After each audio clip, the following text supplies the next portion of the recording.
If you see the lights, remember that I was with you when you were lost and lonely, lover. Don't forget about me soon. Hello, good morning, everyone, and welcome. Coffee in one gulp. We've had a break for some time, but I'm happy that we are back. So, we wanted to start with a bang and get back to one of the critical topics, which is AI integrated assessment. So, today I'm just going to share with you some ongoing experience that I'm having with my own class. And the idea was I had a cat last week. I gave a cat. It was supposed to be in person, as it should be, in class. But as you all know, our students, we listen to them a lot. They argued with me. They yelled and shouted and said, "No, it must be takeaway." So this is the unit called Fundamentals of Computers for BA students. We want a takeaway and so on. So I felt challenged and I thought, why not? Can I make an authentic assessment which is takeaway in this age of AI, especially for such a basic course, Fundamentals of Computers for BA students? Wouldn't they just copy everything? Of course, it meant I had to redesign my card. So I want to show you what I did, and I'm not going to pretend that it worked perfectly, but I want you to help me as we go through this journey. I'm beginning to mark, and then perhaps I will learn quite a bit, and hopefully you will help me learn. So what I did eventually was I rewrote my cut. I wanted them to use AI. Of course, I knew they would use AI, but then how can they use it as a tool, not for cheating? How can they use it to reflect, critique, and process? Uh, Basically, how can they learn? So I even decided to include handwritten notes and so on, and I reserved the right to Viva. Viva is, some of you may be familiar with Viva. It's a tool we use for assessment. It's just a fancy Latin word, viva voce, which means living voice. And this is the idea that I reserve the right to call a student on the phone or in class later and ask, "Hey, what did you mean when you wrote this?" and so on. So I try to incorporate that. So what I'm going to do instead of these slides is actually show you what the cat looked like.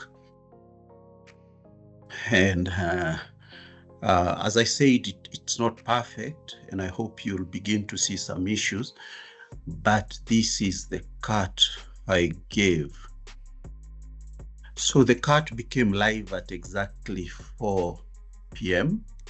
on Thursday. And it was live. I told them, you can take it away, of course, but you can only take it away for 1 hour. So on your screen now, I hope you can see the cut. So here it was, September 18th from 4:15 to 5:15. I decided to add 15 more minutes for reasons that became a bit obvious at the beginning. This is an open book assessment. You may refer to your class notes. Please note that the lecturer may later ask you follow-up questions in person to validate some or all of your answers. So this is the Viva tool that we've been talking about. For in the age of AI, we have to do a lot more oral assessment than in the past, and that's a really good tool. But of course, we don't use it alone. We mix with written assessment. At 4:15 p.m., actually at exactly 4:13, 2 minutes before the start, this particular CAT document became live. They already had the link. The module leader had sent the link to all of them, but the link was not live until 2 minutes before. The first instruction is open a new Google Doc. Just type or click this address, doc.new. As many of you know, this shortcut is owned by Google. Whenever you put this on any browser, it opens a Google Doc. Okay. Now, where it says untitled document, type your student number and cut 1, which is what they did. So they would have a student number hyphen cut 1. Then quick instructions to share it with me as editor. So share with the lecturer. Why is this important? Why do they need to do this? You want to follow the history, the version history of the document. Remember, every document, every Google Doc shows you a version history. So you can actually check the process as the students are writing. And this is one of the things we've been talking about when we are assessing in the age of AI. We want to move away from assessing product and focus more on the process, because product is so easy. Students can just go to whatever AI tool they are using and send to you the product. But process tells you what the student did. And Google Doc, therefore, is very important. Whenever you go to a file and then you go to version history, it can open out to you all the things that have been happening during the production of that doc. And whenever you click on each of them, you can see where the student is at that particular time. So this is the reason why it's important that they share the doc at the beginning when it is blank. And in fact, when I look at their answers, already I'm seeing the document blank at the beginning. Sorry. Except a few who still try to cheat. Some still don't understand that I'm looking at the process. So they try to do it elsewhere and then copy paste. Of course, they lose marks for that and they will be subject to Viva. Open a new tab and type chatgpt.com was instruction number 4. Now, notice that at the beginning, I asked them that they should reach number 3 as fast as possible. So I don't want them spending time on just manipulation of the tools. I really want them to go to where they will begin to do real work. So open a new tab on your browser and type ChatGPT. They already have accounts in ChatGPT, doesn't matter. I'm trying to confine that to Strathmore email addresses, just in case there are issues there of data privacy. You may refer to the course outline found in the class folder, and I'm giving them a link to the class folder, which is in Google Drive, where they have all the notes for this unit classified in weeks and so on. So they typically go there. There are lecturer notes, there are revision questions in many subfolders for the whole unit. They have access to that. Now, on the GPT chat box, in your own words and in a maximum of 3 sentences, tell ChatGPT about the course fundamentals of computers. Ask for its opinion about its relevance to your specific BA course. So this is an attempt to teach the students that they should use these things as tools to help them, not necessarily, not at all to cheat. After you get your ChatGPT response, reply by disagreeing with something it has said. The ChatGPT will spit out so many things. As you know, from your experience also, there are always some things there that you think, what? And you can disagree. And this is what perhaps my students need to critically examine the responses they are getting from these tools rather than just accept. Give reasons for your disagreement. Read, but do not reply to ChatGPT's answer. Instead, go to next step 7. Go to the class folder and find the subfolder. They have a subfolder there, which is called, it's subfolder number 4, RAM, ROM, and Google Sheets, because that particular week, that's what they were learning. Find the document number 4, revision questions. So they have a doc in that folder, their class folder, which has revision questions about random access memory, read-only memory, and about Google Sheets. Now continue on the same chat thread and ask ChatGPT to do question 4 of the revision questions. Actually, question 4 is a question about comparing Excel, Microsoft Excel, with Google Sheets, asking when one would use one rather than the other. So it's one of the things they did in class, discussed in class. Ask it which of the two apps is better for me as a student, and use your own words. Open up another tab on your browser and go to Gemini. So they've done all this on ChatGPT so far, but then now they go to Gemini and are asked to repeat the same questions they asked ChatGPT and compare the answers. Now they go back to the Google Doc, and that's where now they begin writing their comparison. Okay, which of the two answers you like best? The one by ChatGPT or the one by Gemini? Again, notice that the attempt here is to make them reason beyond the tools, to be critical thinkers, which is one of the criticisms we've been getting about overuse of AI, that they are losing their cognitive function, critical thinking. So how about we make them think beyond there without prohibiting these tools, but to use them properly? And they have to give the reasons why. But how do I know that these reflections are also not being generated by AI, that they are not actually doing? One of the tricks here you'll notice is the time. They really don't have much time. There are so many steps here, one after the other. And it's possible, it's still possible that they could be using another side tool there in transferring these and asking, give me a reflection. Imagine you are the one being asked this by your lecturer. What would you say?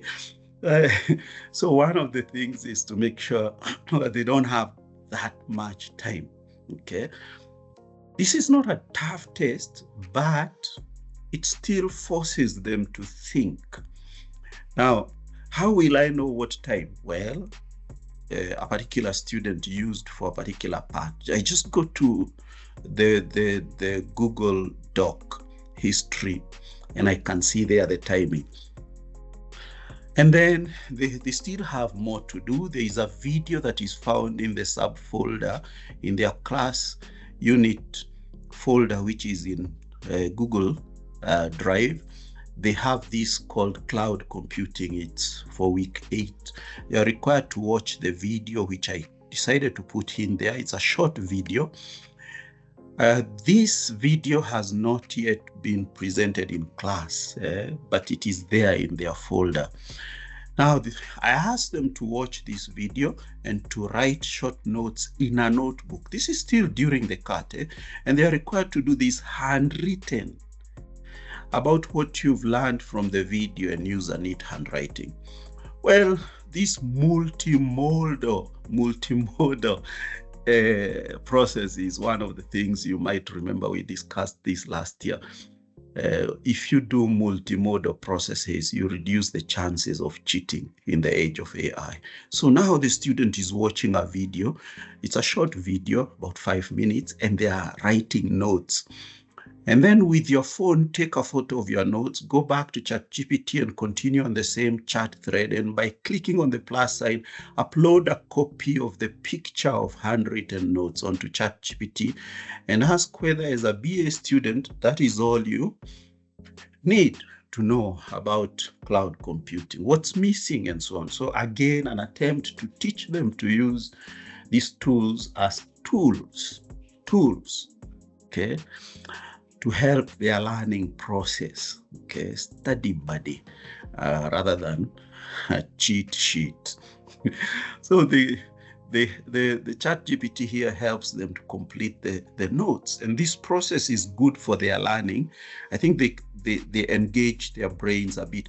Copy the notes you got from ChatGPT and take them to Gemini.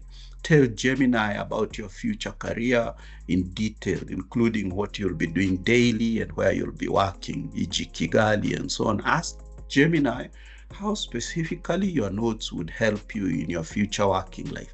Again, So this is application of cloud computing, personalized, individualized for the student, an attempt to teach them how to use these tools properly.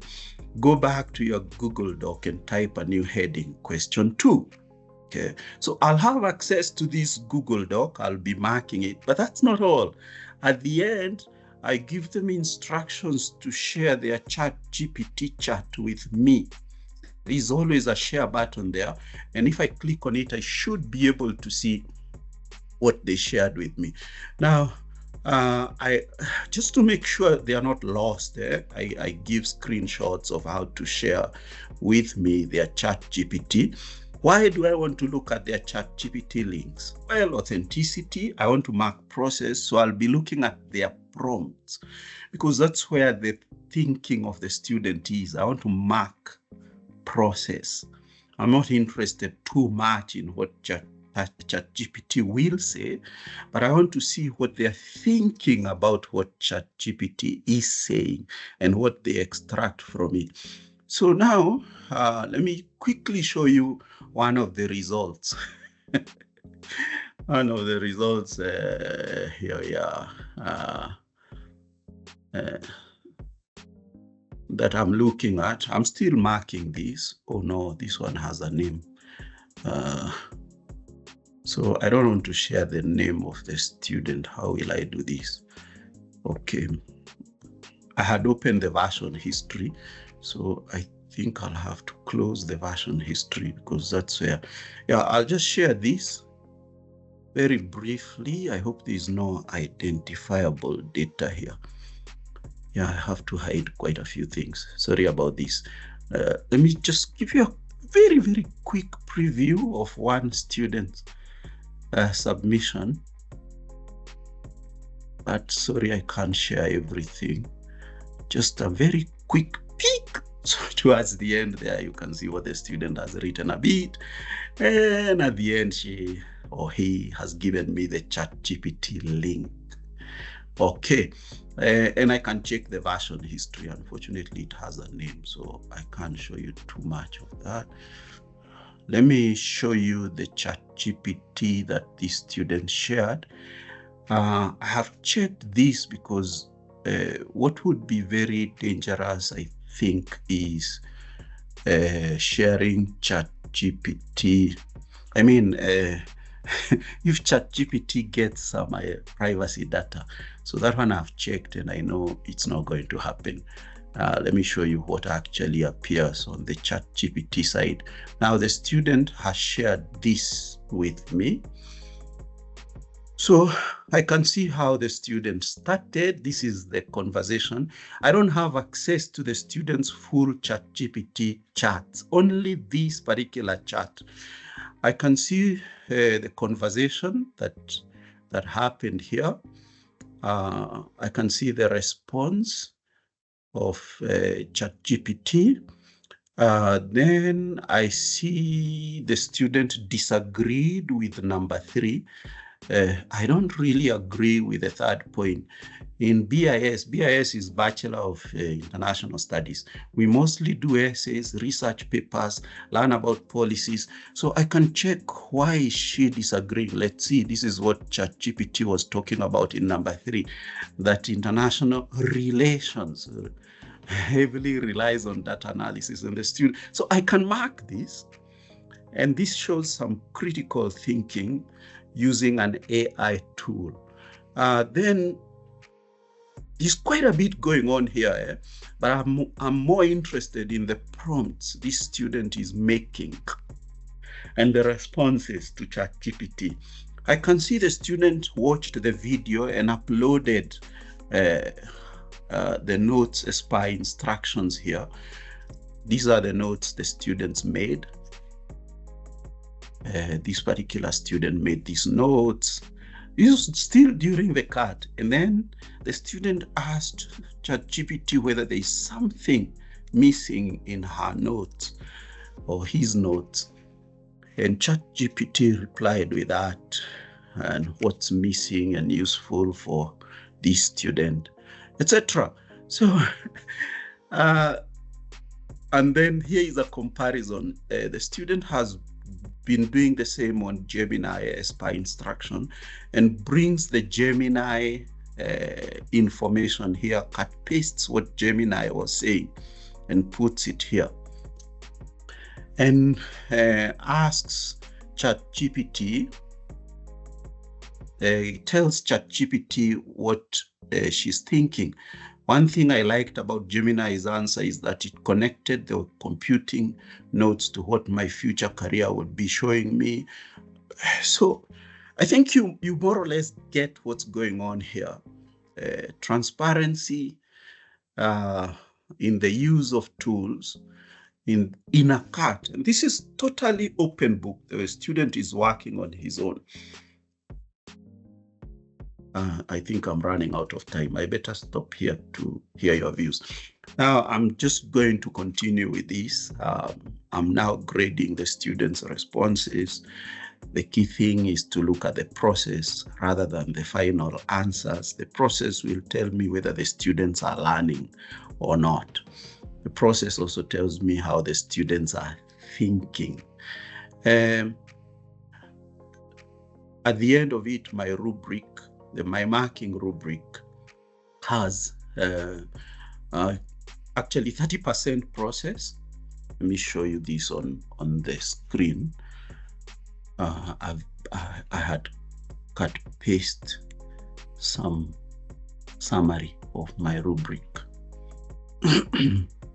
So the process, the prompts, the timestamps, and so on, the transcripts, 30%, 40% is the analysis and corrections, which I can check from the Google Doc history, 20% the handwritten evidence, 10% oral validation, but this class has 81 students. Even if I spent 1 minute per student, it's a lot of time.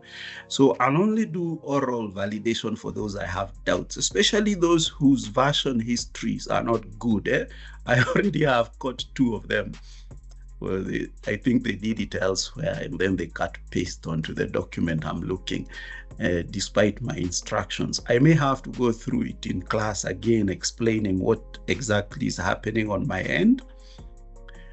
Now, those for whom I won't do oral validation, I'll add 5% for the process, so it will be 35, and 5% for the critical analysis and corrections, which will be 45. And that should work. All right, I'm through. So what I intend to do eventually is, hopefully some of you are trying out something. Please do send me an email, and we just please ask you if you could also share your experiences and what you're doing. If you share with us, we will learn a lot. Believe you me, nobody is perfect in this. Nobody knows exactly what will happen in the future. AI gets cleverer and cleverer. As you can see now, it can read handwriting. I've been telling my students to take handwritten notes and then later edit them by just uploading them onto ChatGPT or Gemini, convert them now into editable text, because AI can do that now, almost any handwriting. And that's useful. Okay. So please email me, tell me if you have something you're trying out and you would like to share with us. After some time, we have the promised AI workshop where we try out everything. There's more work to do in assessment. Now we spend more time assessing than before in the age of AI. However, the idea in that workshop is, how can we ourselves use AI to save time? Okay, even in marking. Remember, as I've just said, it can read handwriting, which means we can upload handwritten scripts. And with very good rubric, maybe AI can help us, so we can navigate through the ethics of that and discuss the limits. Thank you, Naomi. Yes. Yes. Ian, thank you. I think that has been nice in terms of learning. I don't think I've gone that far, but maybe just one comment there. On the last phase, once you have examined the documents, I know sometimes students come back and they say that they have lost, I don't know, my mark was not keyed in or something like that. One thing I can see maybe is that once we go through the entire process, just like I think Naomi has mentioned, I'll also just go through the same, is maybe it's important to just keep a copy of the document. I'm thinking of a scenario whereby for some reason the student either deletes the document so you can't refer to it in future. I don't know what your thoughts are about the aspect of archiving for future. I know some of us are even deleting our emails, even given the inboxes are full. Yeah, It's true. so Yeah, thank you for that. I had not thought of that, and that's absolutely critical. Yes, in fact, I should spend some time today creating copies of the docs to keep for myself, and screenshots of maybe the history versions. I don't know. When you make a copy, I don't know so much. When you make a copy of the Google Doc, does it also copy the history? yeah, I don't remember something. So that's something we have to check. Yeah. Now the other thing also I think related to what Prof has said is the ChatGPT. It has that share button that allows you to share a particular thread only, which is what I'm asking my students to do. I'm not sure whether that lasts long, and perhaps that also is subject to what Prof has said. The students could unshare, could cut you off sometime during the weekend before you've read it. You may have to screenshot and save somehow. Now, that's another issue. I'm shocked at how many of my students refuse to follow instructions. I have quite a few I have a bone to pick with, because even though I had asked them to share the blank document first at the beginning, for the simple reason I want to follow the history, some of them still decided to write out everything and then share at the end. So they're submitting the product. So when I meet them in class this week, I'll explain to them, no, I'm not interested in the product. I'll read the product and I'll still grade the product, but most of the marks are in the process. If they understand what I'm trying to do on my end, perhaps things will be a bit smoother. My first quick look is that this is like maybe 50% success, not so successful. Yes, David. Good morning. I think one other thing that we could improve here is having the students do the archiving themselves, especially because you're saying you have 80 students. They could do the screenshots and download and put everything in a zip folder, so you can just add instructions and then you keep that in separate storage. Yeah. Wow. Yeah, that's a very good idea. Thank you for that, David. Actually, they should do part of the work I'm doing. I'm doing so many things here which they could do for me.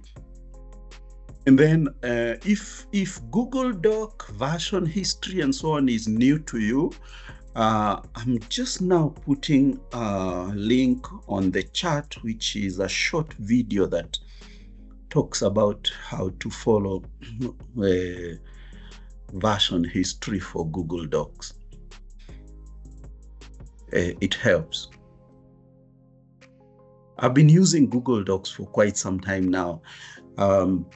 And generally the Google environment, the workspace there, it seems to me, I have a liking for it. Unfortunately, it keeps me away from the e-learning itself, our e-learning. So I'm typically getting students to go into folders and so on and share using the Google environment, which is part of our learning environment, by the way. There's nothing wrong. But one of the future things I want to do is check how I can integrate working on the Google ecosystem with our Moodle AMS to integrate the two. So because institutional space, data privacy, things like that, ownership, I don't want, if I leave Strathmore, there I may end up living with everything. All right. Asante sana. All right, I think that's it. Next, when are we meeting next, David? On Thursday, we'll have a session on student portfolio using some of our e-learning tools. So how to create a good student portfolio using the free tools we have available. So look out for our email communications. Thank you. Thank you, David. See you all on Thursday. Thank you. Bye.